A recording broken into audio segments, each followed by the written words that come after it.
Okay. I'm just loud at the beginning, but then I'll... All right, everybody, welcome back to the DogCast. Today we have a very special guest. It's my friend, the fitness promoter, Corey Swiergosz. Corey, thanks for being here. Yeah, pleasure, man. Thank you, Andy.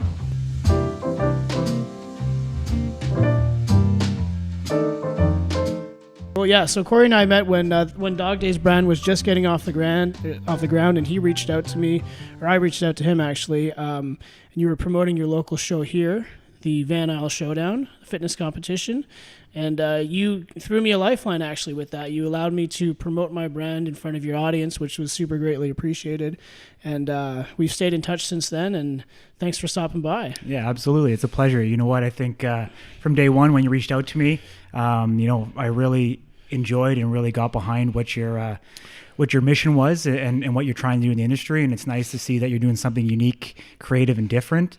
In an industry that's super saturated. I think it's really cool to have a good charitable cause behind what you do. And you know what? I just, as I started talking to you, I found that you were super passionate about what you were doing. And obviously that was in April, so not too long ago, but it's been nice to continue that friendship and continue communication with you, and definitely looking forward to see where you go and trying to help you as much as I can moving forward. So yeah, that's awesome. I think we stayed in contact because we recognize we're both two young entrepreneurs, trying to do something cool in Canada. And that's enough to bond people for sure. So you were telling me before that you definitely wear several different hats and you do several different things within the fitness industry.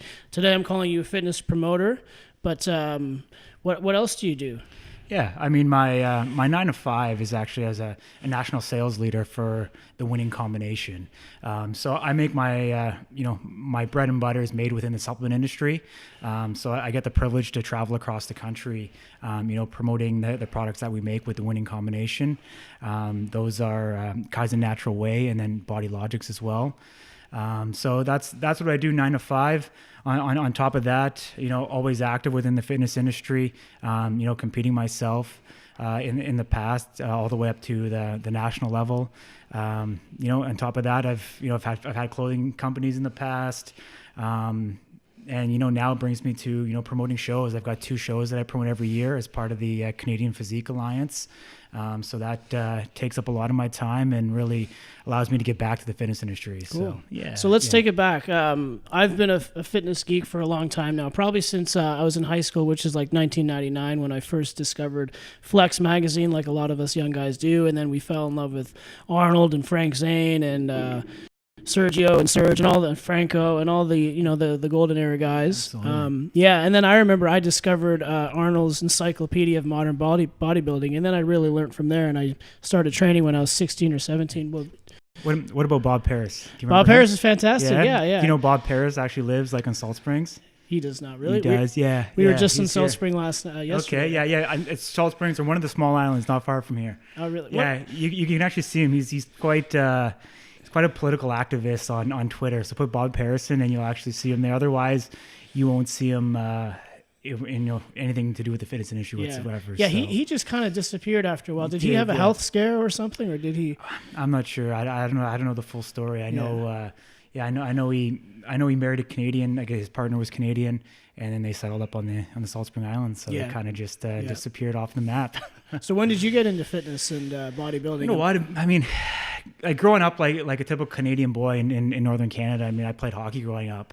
And for me, like when I went to university and when my competitive hockey stopped, I was looking for an outlet where I could still get in that competitive environment.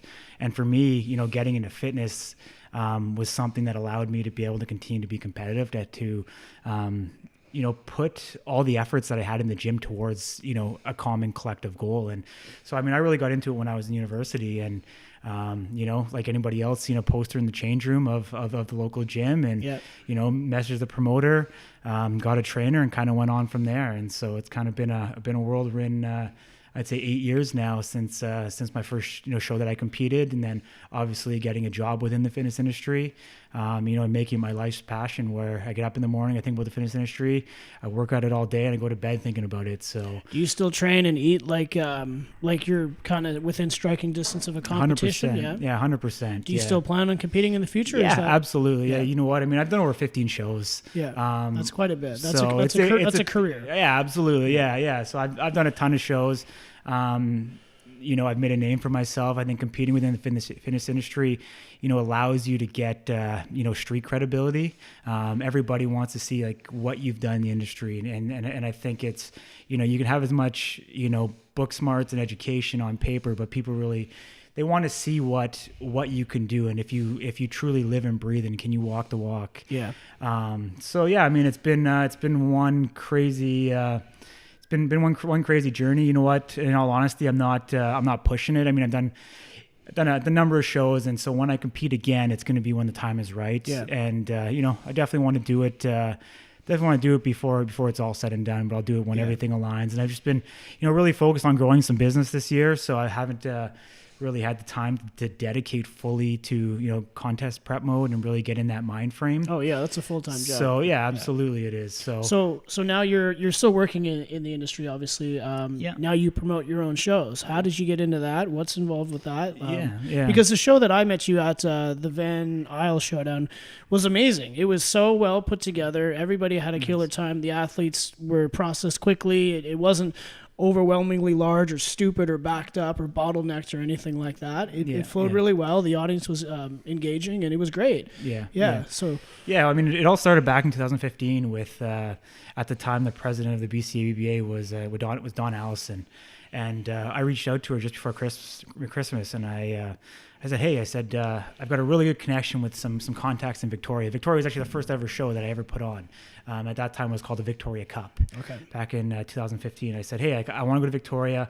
I think you guys should go there. They've got a crazy good fitness industry. Every time I came over here for work, I'm like, I just seen that the fitness industry here in Victoria was craving for a show, and they needed a show, and they needed something to call their own.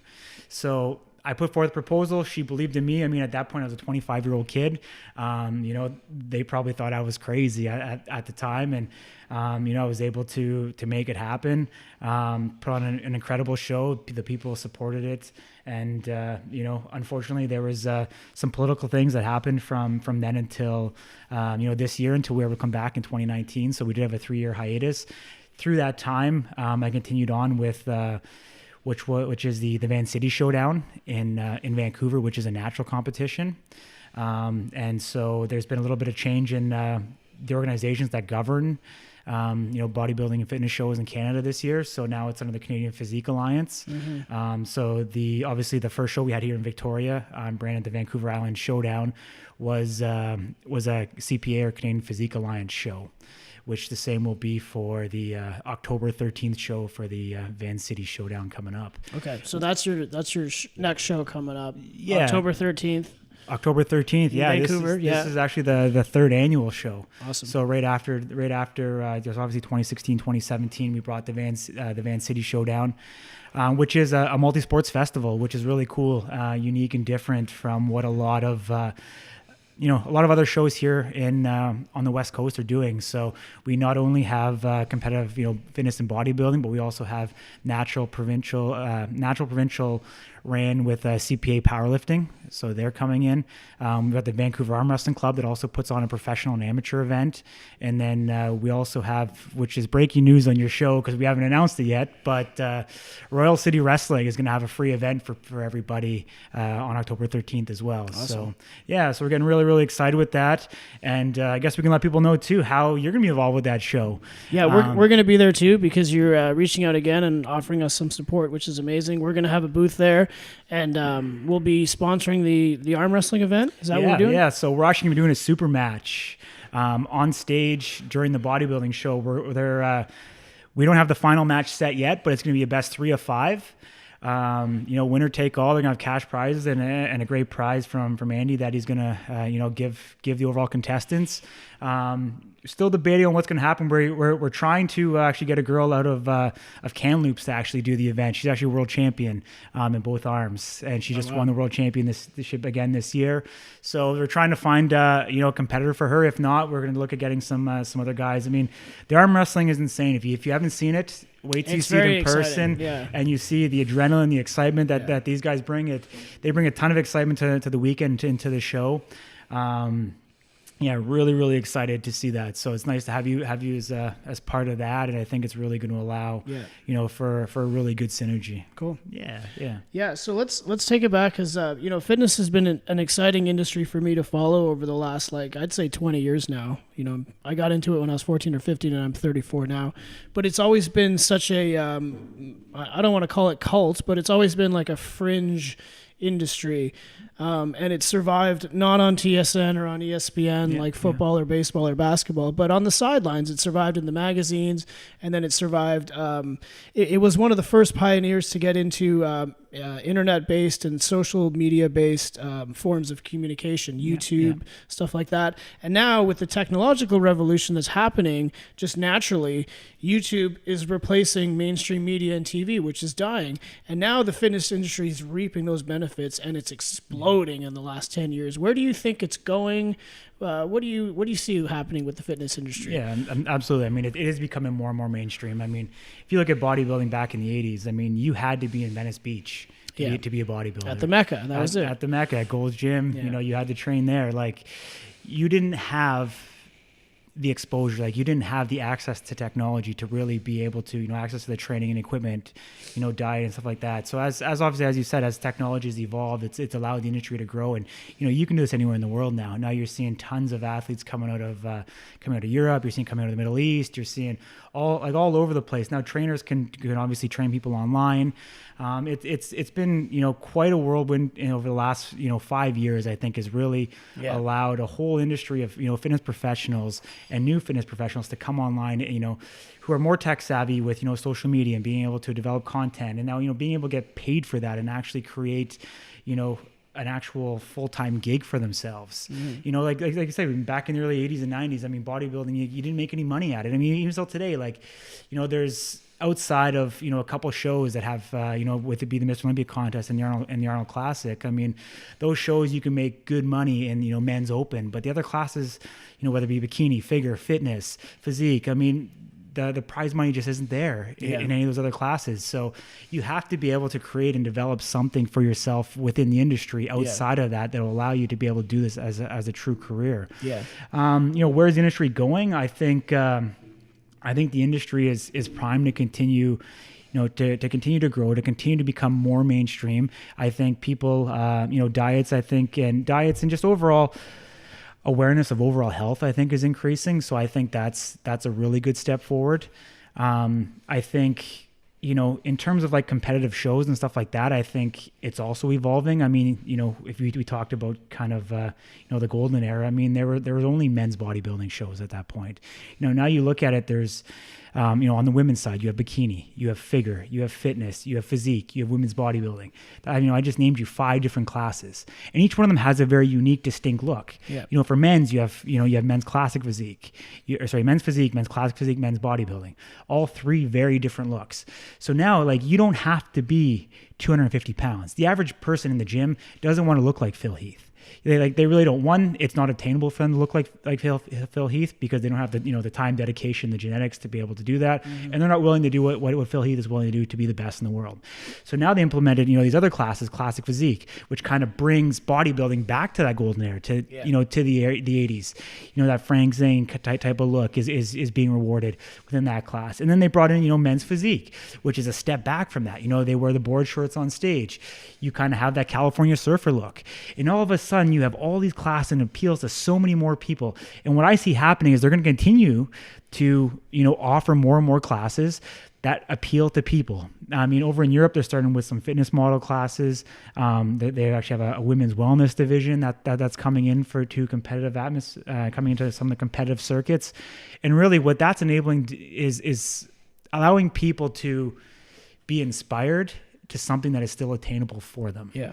And so I think that motivation itself is going to allow the industry to continue to fuel and continue to grow. And whether someone walks on stage, once in their life, or if they take on a career and do 15, 20 shows, I mean, it really, it really just strengthens the industry across the board and as a whole.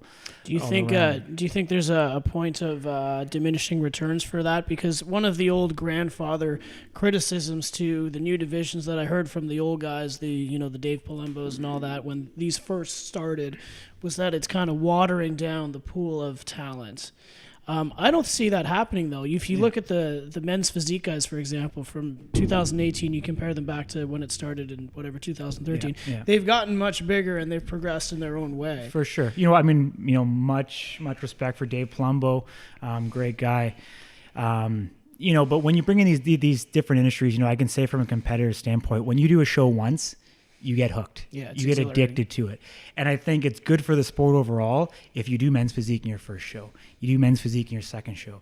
Now all of a sudden you've outgrown men's physique. So now you move into classic physique. And then you train hard for another 3 or 4 years in classic physique. And then all of a sudden, if you have the opportunity to get too big for classic physique, now you go into bodybuilding. Yeah. You're essentially creating a lifeline and a blood to have it, that can be quite strong for the industry to be able to sustain itself and continue. And it's just different looks for different people, man. I mean, it's really what's going to make this industry viable long term. Yeah. The other thing that's exciting too is that before 20 years ago in the industry, you had to compete to make the name for yourself. Yeah, now you just have to compete maybe even once and then just back it up with some great content over the next few years. What's some of the most famous Instagram models, out there, they've never competed. Or they competed once and that's it. Yeah.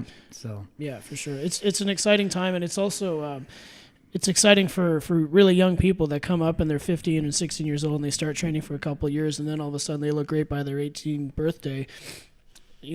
They have a career, a potential career for them right away after that, which is pretty unreal. Absolutely. And it's a career that they can travel the world for, and they can be recognized anywhere they go. It's pretty exciting. It's a new way to really make a life for yourself. Yeah.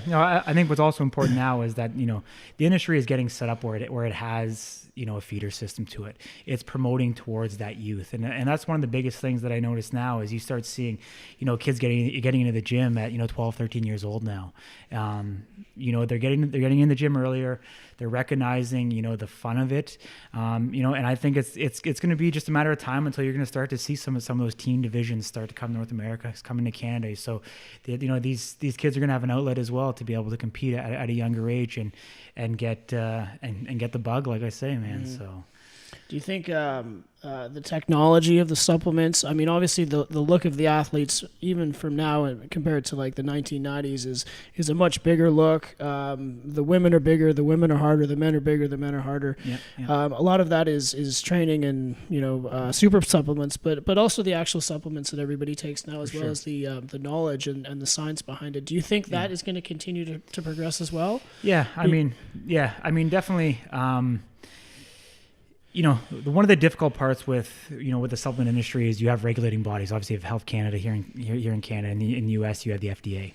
And so I think the supplement industry has kind of been stagnant for the last 5 years because the rules and regulations that are in place with new dietary ingredients and stuff like that has really hindered innovation in the industry. And I hate to say it, it actually saddens me to say that, but there's a lot of copycat going on in the industry right now. People are just rebranding, they're repackaging, recycling the same old formulas, adding certain derivatives, or certain augmentations, but essentially they're really still selling the same thing. So that's going to be the most difficult part, to have innovation in the industry, to go forward and to be able to change, that athlete. I think, unfortunately, as you kind of alluded to, the user's ability and willingness to take supplements, if you want to call them super supplements or whatever, I think is becoming, more and more prevalent. People are seeing that fame. People are seeing, the money that can be made.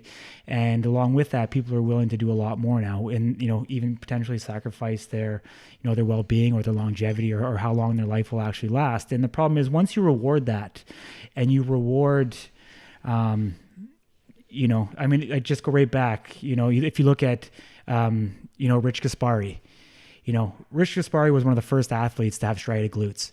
After they awarded Rich Gaspari, guess what? Every bodybuilder has to have striated glutes. Standard. It was a standard. Then all of a sudden, you had Dorian Yates come along, just a mass monster. And now when you anoint Dorian Yates as the new look, now all of a sudden, mass monster are going to go crazy.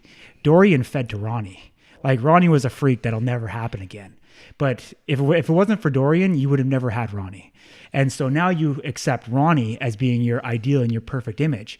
And then all of a sudden Jay comes along, and now it's Ronnie and Jay, and it's just getting absolutely insane. I mean, these guys are getting on stage 280, 290, reportedly 300 pounds on stage. Mm-hmm. And as soon as you start accepting that and you say, this is our ideal image of perfect, now, everything that every other athlete has to do, they have to stretch those limitations to be able to push to try and compete with that. So if you notice that evolution has always evolved, by adding these extra classes in, it's actually trying to pull it back. It's trying to say, hey, like, this has gone too far. Now we want to get back to where we were because what we actually had was better than where we are today. Mm-hmm. I think bodybuilding's dying. I hate to say it. I think classic physique is going to be, the next coming. I mean, it's that golden era of bodybuilding, that classic look, and it's just much more of a commercially appealing look. Men's physique is going to continue to grow. Like I said, that average gym goer, that in the gym wants to aspire to be a men's physique athlete. I completely agree with you. I completely agree with you. But bodybuilding is always going to be the best. There's nothing like the best in which way? Well, just the pinnacle of what you can do to push your body to make it its absolute limit. It's always gonna be the freak show. Everyone wants to see. That's what everybody wants to see. Yeah. So it's definitely gonna be there. That's gonna be the cult. That's gonna be the underground cult following. Yeah. It's always gonna exist. But I think in terms of where the mainstream media is going and how the evolution of advertising and things are changing. I mean, just look at supplement companies. Look at the athletes they're signing. Look at the athletes, or bodybuilders now have to start their own lines because their supplement sponsorships are no longer, viable. You're getting, top level athletes here in Canada, Chris Bumstead, Regan Grimes, both IFBB pros, that got their pro card as a bodybuilder. When they compete at the professional level, they're switching to classic physique because they can see that is the future. They can see that's where the money is. That's where the contracts are. Yeah. That's where the industry is going. And it's really, like I said, it's all about that look. So we have for this year's Olympia for classic physique, we've got Regan, we've got Bumstead. We've got the dark horse out of Europe, Wesley Vissers, who just won. Was it Chicago that he won recently? Or just the show that happened 2 weeks ago. Yeah. What do you think about him? Because he's got that golden era structure, that Arnold look, that sculpted, really, really proportionate, vacuum, wide shoulder look. What do you think about him? Absolutely. I think that division is going to become more and more competitive. As I said before, there's more athletes, but bodybuilders dropping down to it, to be able to fit that. To fit that look. I think it'll probably be one of the most competitive. I mean, I hate to say it, like men's open bodybuilding, Philly's going to win. It's going to be raced for second or third. Going into classic physique, I mean, it's anybody's game. I don't think it's a sure shot. Do you think Breon's going to hold on to the title one more time this year or no? I don't think so. I don't think so either. I really don't. I was surprised that he won it the first time around. Yeah. But you can't, he did bring a good package. But I think there's some other young bucks coming for him. And what do you think about men's physique? Is Jeremy Buendia going to repeat again? I think he will. Absolutely. Yeah. I think he will. He's coming off that pec tear several months ago. But he's just a mile ahead of everybody else. Like, you look at his physique and how he's been able to develop it and how he's been able to keep that small, tiny waist. Like, you see him in person, like, he's got these little tiny, little boy hips on him, and he's just absolutely, big through the chest, through the shoulders. He comes in dialed. He never misses a step. He's always conditioned. He's the best conditioned athlete on stage, and he brings it. The guy's a baller. He shows up and he performs. So I really don't think anybody's even close to him. And I think as long as he wants to, continue to, bring a package like that to the stage, I think they're going to reward him. I really do. Another thing that just happened too is this is going to be Flex Lewis's last 212 Olympia. He's going to switch to the men's open next year. Where do you think he's going to fall if he can show up with another 10, 15 pounds that he's been sucking down make the weight class? I think Flex will immediately be a top 5 or 6 contender at the open division. I truly believe that. Flex obviously has had to limit himself to be able to stay at 212 for this long. Oh yeah, 10 pounds at least. But he is just he's incredible. He's got he just has it going on, man. He's got it figured out. He's got all the drive, the determination, and the genetics to really blow up. And once you take that restraint off him, I think he's going to be an immediate contender. Yeah, so, I think so too. Yeah. So we've been talking about the open division for quite some time, but your show coming up in VanCity is natural, right? It is. And what's the difference between natural and untested? Yeah. So, the natural show, we follow the WADA. The WADA, banned substance list. So the same standards that hold to Olympic athletes or any professional athlete with any of the big major sports. Like MMA? Yeah, absolutely. Yeah. That's USADA. MMA, yeah, they do use USADA, yeah.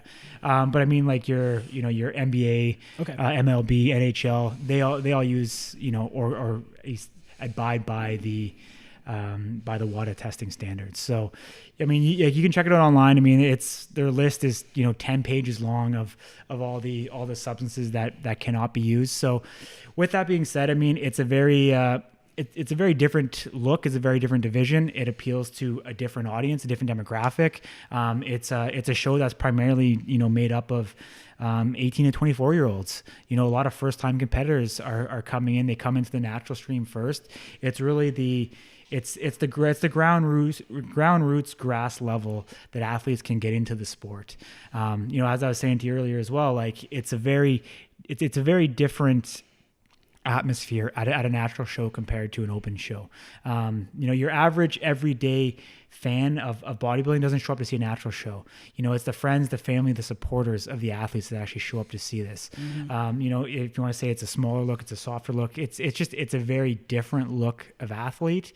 And with that, they get the true supporters. And like I said, it's an overall really positive, energetic environment, and I think it's really cool for people to see. Cool. Yeah. All right, cool. Thanks, Corey. Thanks for coming by today. Good catching up with you. We'll see you at the show.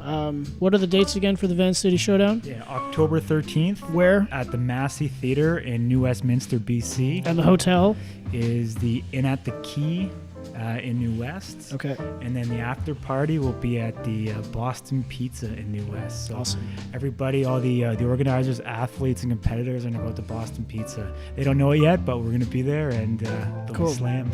And we're going to be there for the weekend too, so come by and check us out as well. We're also going to document everything and make a fun video that we can share on everybody's media, so I hope to meet you then. Thanks for coming out, Corey. Pleasure, man. We'll see you guys on the next DogCast. Sounds good.